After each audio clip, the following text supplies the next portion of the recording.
Yo, kembali lagi dengan kami di Mr. Memory. Kali ini kita akan bahas tentang kuliah di luar negeri. Seberapa penting sih kuliah di luar negeri dan kenapa sih kita harus kuliah di luar negeri?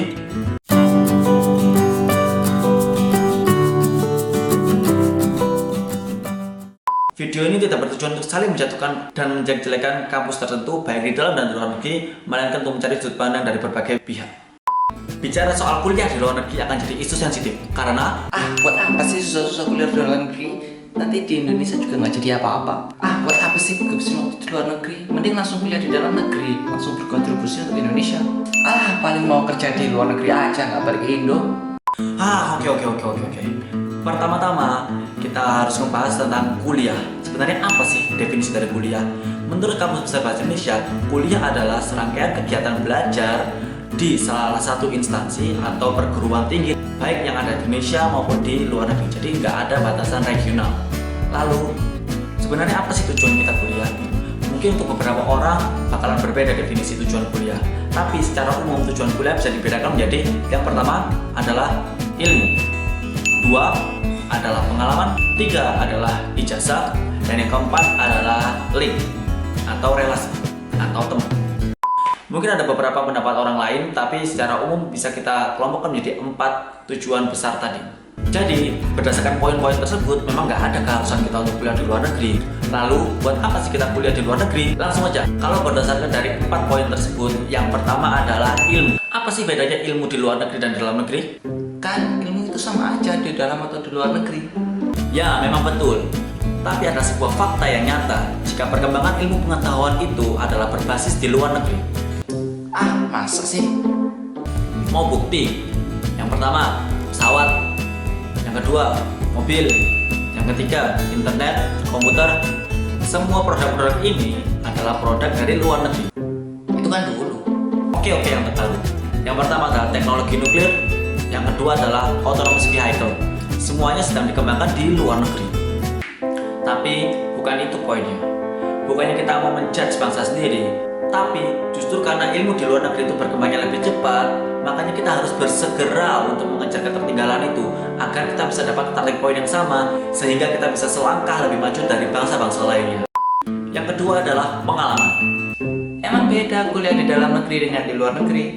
Ya beda banget lah. Contohnya misalkan ada 2 orang yang berasal dari daerah yang sama, misal Surabaya. Kemudian yang satu kuliah di Surabaya dan yang satunya kuliah di Jakarta atau di luar Surabaya. Pastinya pengalaman orang yang berkuliah di luar tempat tinggalnya pasti lebih kaya. Bukan bilang lebih banyak, tapi lebih kaya dari sudut pandang yang berbeda. Nah, sudut pandang yang berbeda ini adalah merupakan aset untuk kita. Ibaratnya ini, misalkan ada sebuah rumah, dan rumah ini ketika kita cuma punya satu sudut pandang, maka kita cuma bisa melihat dari depan. Tapi kita nggak tahu yang ada di belakang, misalkan rusak atau kotor. Kita nggak tahu karena kita hanya memakai satu sudut pandang saja. Jadi dengan sudut pandang yang berbeda, kita bisa melihat rumah ini. Kalau kita ibaratkan rumah ini adalah sebuah negara, kita bisa melihat dari depan, kita bisa melihat dari samping, dari atas, dan dari belakang. Sehingga kita bisa membangun rumah yang bagus, kita bisa membangun negara yang bagus, yang sama-sama kita inginkan semua. So, pengalaman yang lebih kaya akan memberikan kita sudut pandang yang lebih kaya. Dengan sudut pandang yang lebih kaya, kita bisa membangun negara kita ini dengan lebih baik. Yang ketiga adalah ijazah. Palingan mau cuma dapat ijazah luar negeri dan mau kerja di luar negeri. Dasar punya bangsa antek asing. Stop. Memang benar kalau kita kuliah di luar negeri, maka kesempatan kita untuk bekerja di luar negeri akan lebih besar. Tapi mari kita tengok dengan 2 sudut pandang. Yang pertama, banyak loh yang kuliah di luar negeri kemudian pulang ke Indonesia untuk membangun negerinya. Contohnya Pak Hatta. Yang kedua, Pak Habibie. Mereka berdua adalah lulusan dari luar negeri yang kemudian pulang ke Indonesia untuk membangun negerinya. Yang nomor 2, ya memang ada beberapa yang memilih untuk tinggal di luar negeri untuk bekerja di luar negeri. Tapi jangan dibilang kalau orang yang tinggal di luar negeri dan bekerja di luar negeri adalah pengkhianat bangsa, adalah antek asing. Apa buktinya? Pertama, semua tenaga kerja Indonesia yang bekerja di luar negeri baik profesional maupun non profesional adalah pahlawan devisa karena mereka bisa mendapatkan uang dari tempat lain yang kemudian dibawa ke Indonesia.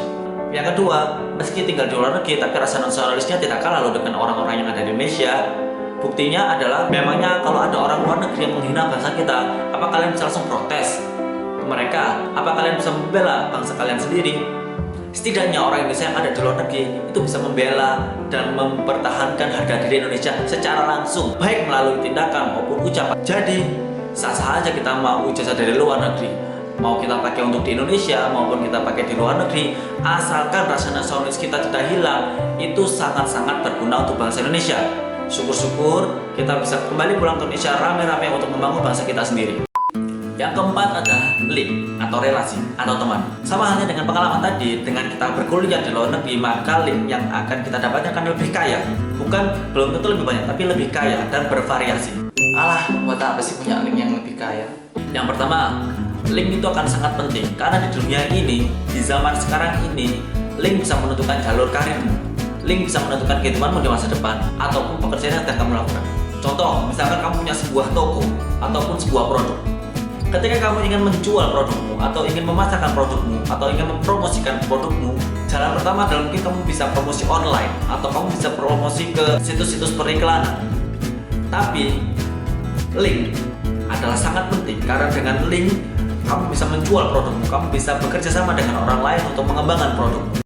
Nah, gimana? Masih nggak mau mencoba untuk kuliah di luar negeri? Pengen sih, tapi pasti susah, mahal, dan butuh waktu yang lama.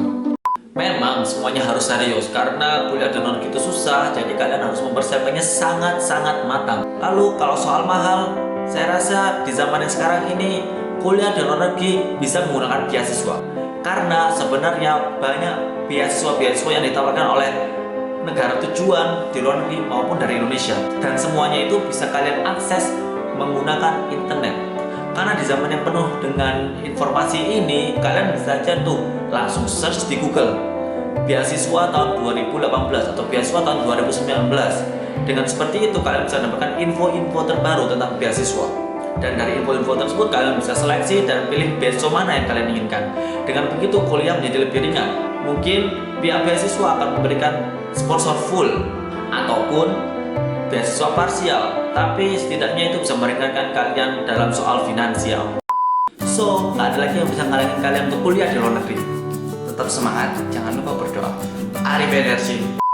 Nah, kalau kalian suka dengan video ini, jangan lupa tinggalkan like, komen, dan Subscribe, share teman-teman kalian yang lagi galau, sedang ingin kuliah ke luar negeri. see you in the next video.